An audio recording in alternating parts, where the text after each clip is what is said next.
السلام علیکم ناظرین، اس ایپیسوڈ کے شروعات میں ہم دیکھتے ہیں پونس میں کومینوس سلیمان سے پوچھتا ہے کیا تمہیں یقین ہے کیا وہ واقعی ہماری مدد کریں گے؟ تو سلیمان کہتا ہے اگر آگ کوئنلو حکمران اوزون حسن نے وعدہ کیا ہے تو وہ اسے پورا کرے گا۔ تمام اوگ کوئنلو فوج نے مہم کی تیاریاں شروع کر دی ہیں اور اس نے وہ سپاہی بھی میری کمان میں دے دیے ہیں جنہیں اس نے پہلے میرے بابا کے پیچھے بھیجا تھا۔ یہ سن کے کومینوس خوش ہوتے ہوئے سلیمان کے پاس آتا ہے اور کہتا ہے شہزادے سلیمان، تم نے بہت بڑا کام کیا ہے، بہت بڑا۔ سلیمان کہتا ہے اب اگر آپ مجھے اجازت دیں تو میں آگ کوئنلو گزرگاہ پر موجود مہمت کے 2 قلعوں پر قلعہ بیلدے اور یستورا کے قلعوں پر حملہ کر کے مہمت کے پر کاٹ دوں گا۔ کومینوس کہتا ہے پونس کے آزاد ہونے کے بعد میرا پہلا کام یہ ہوگا کہ میں تمہیں تمہاری مستحق جگہ پہ بٹھاؤں، کرمان اوغلو کے تخت پر۔ سلیمان کہتا ہے میں اس دن کا بے صبری سے انتظار کر رہا ہوں اور جب میں سلطان سلیمان بنوں گا تب بھی میرے سب سے بڑی تحادی آپ ہی ہوں گے شہنشاہ۔ ادھر بالی بے بہت پریشان بیٹھے ہوتے ہیں۔ باہر سے دوغان کے آنے پر سپاہی کی آواز آتی ہے دوغان آغا رکیں، انتظار کریں دوغان آغا۔ دوغان غصے سے کہتا ہے کہاں ہے تمہارا سردار؟ یہ کہتے ساتھ ہی وہ خیمے میں داخل ہو جاتا ہے اور کہتا ہے میں نے آج تک بہت سے اکنجیوں کی حفاظت کی،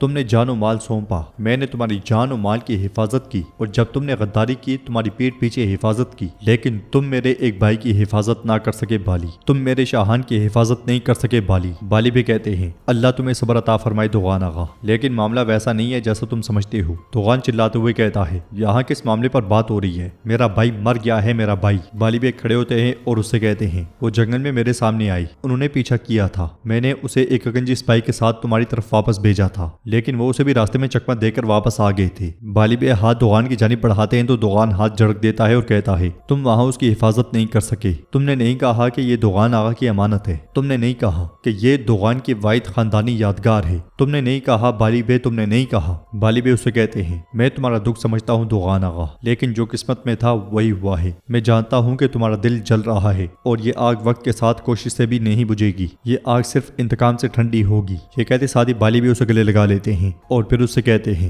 اب ہمارا واحد حساب پونس ہے، ہم اس سے اپنے اندرونی دکھ کو بھی ٹھنڈا کریں گے اور تمام حساب بھی چکائیں گے۔ وہ ہاتھ آگے بڑھا دیتے ہیں اور دوغان بھی ان کا ہاتھ تھام لیتا ہے، پھر ان سے کہتا ہے آپ ٹھیک کہتے ہیں، سلامت رہیں، لیکن میرا ایک اور حساب ہے جسے مجھے چکتا کرنا ہے۔ یہ کہتے ساتھ ہی دوغان خیمے سے نکل جاتا ہے۔ ادھر سلطان کا دیوان لگا ہوتا ہے اور سلطان کہتے ہیں مجھے اسحاق پاشا پہ پورا بھروسہ ہے، انہوں نے پوپ کو ہماری طاقت اور ہمارے غضب کی سختی کے بارے میں بتایا ہے، انشاءاللہ اس نے پوپ کو غم سے مار ڈالا ہوگا، اب میں آپ کی بات سنوں گا۔ محمود پاشا کہتے ہیں آگ کوئنلو کی گھڑسوار طاقت کو آپ جانتے ہیں، ہزاروں گھڑسوار ہیں، ہمیں باہر کا انتظار کرنا چاہیے اور رومیلیا کے سپاہیوں کو آگ کوئنلو بھیجنا چاہیے، اس کے بعد ہمیں طرابزون کی مہم پر نکلنا چاہیے۔ زگنوس پاشا کہتے ہیں میں محمود پاشا کی بات سے اتفاق کرتا ہوں سلطان معظم، اگر آگ کوئنلو پونس کی حمایت میں آئے گا تو یا تو فوج کو 2 حصوں میں تقسیم کرنا پڑے گا یا باہر کا انتظار کرنا پڑے گا۔ شہاب الدین پاشا کہتے ہیں ایک سخت احتیاط اور ایک بے عیب انتظام کرنا ضروری ہے۔ بہادر پاشا کہتے ہیں آپ کے حکم سے سلطان معظم، کافروں کے لیے سمندر میں آگ لگا دی گئی ہے، لیکن آگ کوئنلو کا شدید خطرہ ہے، اگر اوزون حسن اپنی فوجوں کے ساتھ آئی تو کوئی نہیں جانتا کہ ہوا کس طرف سے چلے گی۔ سب کو سننے کے بعد سلطان کہتے ہیں اوزون حسن کے آنے سے پہلے ہی پونس فتح ہو چکا ہوگا۔ یہ کہتے ساتھ ہی سلطان نقشے کے پاس آتے ہیں اور مزید کہتے ہیں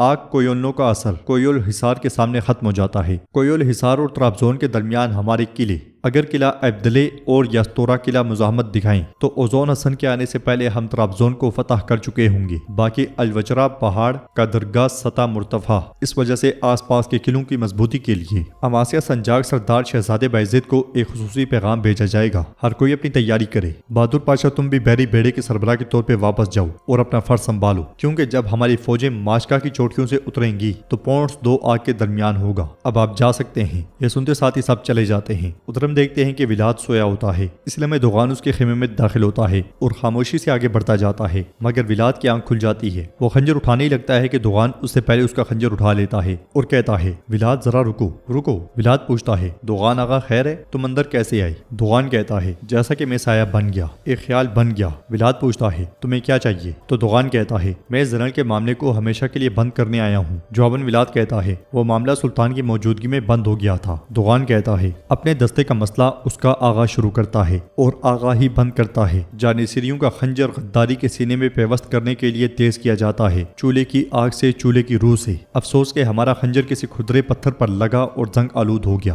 اب کاٹتا نہیں، لیکن تمہارا خنجر ابھی بھی بہت تیز ہے۔ یہ کہتے ساتھ ہی دوغان خنجر میز میں گاڑ دیتا ہے اور مزید کہتا ہے بالکل تمہاری بصیرت کی طرح تم نے ہماری آنکھیں کھول دی، ہمارے پہلو میں موجود غدار کو واضح کر دیا، میں تمہیں دعا دینے آیا تھا، سلامت رہو، شکریہ۔ یہ کہتے ساتھ ہی دوغان دوغان جانے لگتا ہے تو ولاد کھڑے ہو کر کہتا ہے دوغان آغا سلامت رہو۔ دوغان چلا جاتا ہے اور ولاد غصے میں اسے دیکھنے لگ جاتا ہے۔ پھر ہم دیکھتے ہیں کہ وقت بڑی تیزی سے گزرتا ہے۔ اماسیہ میں شہزادہ بایزید جنگ کے لیے تیار ہو رہا ہے کہ وہاں آنے والا مصطفیٰ تلوار اس کی جانب بڑھاتے ہوئے کہتا ہے یہ لیں بھائی۔ بایزید اسے پوچھتا ہے تم کب آئی؟ اور وہ بھی مکمل تیاری کے ساتھ۔ تو مصطفیٰ کہتا ہے میں کافی دیر سے آپ کو دیکھ رہا ہوں لیکن آپ نے دھیان نہیں دیا۔ بایزید اس سے کہتا ہے معاف کرنا، میں سلطان کے احکامات کے بارے میں سوچ رہا تھا اور اسی وجہ سے میں نے تمہیں نہیں دیکھا۔ مصطفیٰ کہتا ہے آپ بالکل ہمارے جد امجد بایزید کی طرح ہیبت ناک لگ رہے ہیں۔ جواباً بایزید مسکراتے ہوئے کہتا ہے اللہ انہیں جنت نصیب کرے۔ بایزید خان کو کہاں دیکھا ہے تم نے جو اس طرح بات کر رہے ہو؟ مصطفیٰ کہتا ہے میں نے نہیں دیکھا لیکن میں جانتا ہوں کہ انہوں نے کتنے میدانوں کو کافروں کے لیے تنگ کر دیا تھا، میں نے اس لیے کہا۔ بایزید کہتا ہے تم بھی ویسے ہی ہو بھائی، لیکن یہ بتاؤ تم نے ذرا کیوں پہنی ہوئی ہے اور تلوار کیوں باندھی ہے؟ مصطفیٰ کہتا ہے کیا کوئی شخص اپنے بھائی کو اکیلا چھوڑتا ہے؟ میں تمہارے سینے کی ڈھال اور تمہاری پیٹھ کا پہاڑ بننے آیا ہوں۔ بایزید اسے کہتا ہے سلامت رہو میرے بھائی، سلامت رہو، لیکن ہمارے سلطان نے مجھے حکم دیا ہے تم یہاں سنجاق میں رہو، ٹھیک ہے؟ مصطفیٰ کہتا ہے کیا آپ بھی مجھے اپنے سے دور رکھ رہے ہیں؟ میں مہم کے لیے نکلا تھا لیکن لڑائی شروع ہونے سے پہلے ہی بابا نے مجھے یہاں بھیج دیا، اب آپ بھی مجھے دور کر رہے ہیں۔ بایزید کہتا ہے تمہارا دل بھی فتوحات سے نہیں بھرتا،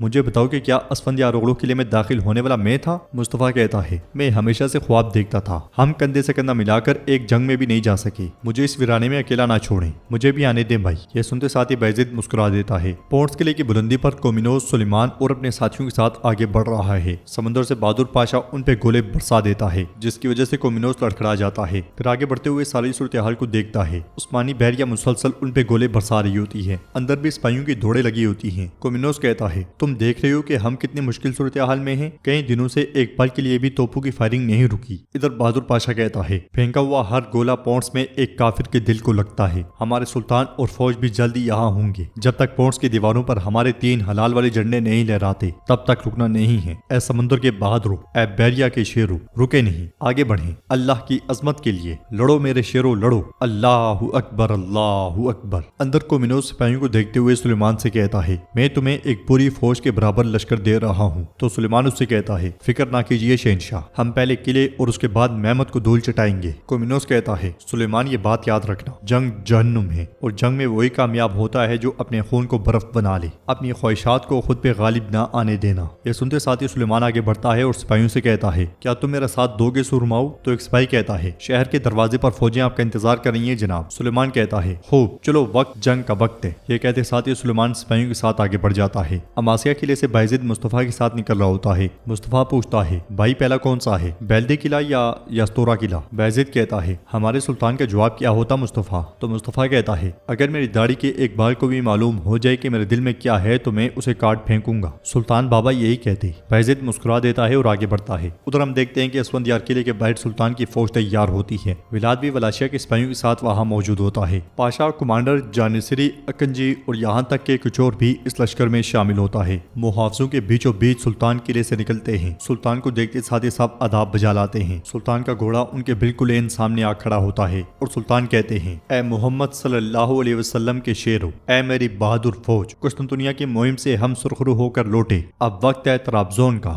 ہر مہم پچھلی سے زیادہ سخت ہوتی ہے کیونکہ یہی راستہ تو سرخ سیب تک جاتا ہے۔ ہم نے اسلام میں بہت جانیں قربان کی، ہم نے بھائی کھوئے، ہم نے بیٹے جیسے جانباز کھوئے۔ آج ہمارے لیے راستوں پر پھول نہیں بچھائے جائیں گے، چٹانیں اپنے دانے کھول کر ہمیں نگلنے کو للکاریں گی، ڈھلوان پہاڑ ہمارے سامنے دیواریں بن کر کھڑے ہوں گے۔ لیکن جب میں تمہیں دیکھتا ہوں میں ہر مشکل کو سہ جانے والا دل اور ہر آفت سے ٹکرا جانے والا حوصلہ دیکھتا ہوں، کیونکہ سرخ سیب تک جانے والا راستہ نرم دلوں سے طے نہیں ہوتا۔ سر دیں گے، جانیں قربان کریں گے اور آخرکار فتح تک پہنچیں گے۔ یا اللہ، بسم اللہ۔ یہ سنتے ساتھ ہی سارے کا سارا لشکر اللہ اکبر کے نعرے بلند کرتا ہے۔ اور ناظرین اس کے ساتھ ہی ایپیسوڈ بھی اختتام پذیر ہوتی ہے۔ ویڈیو پسند آئے تو لائک کر دیں، شیئر کر دیں، سبسکرائب نہیں کیا ہوا تو سبسکرائب کرنے کے ساتھ ساتھ گھنٹی والے آئیکن کو دبانا مت بھولیں۔ ملتے ہیں انشاءاللہ نیکسٹ ویڈیو میں، تب تک کے لیے رکھیں اپنا اور اپنے کا بہت زیادہ خیال۔ اللہ نگہبان۔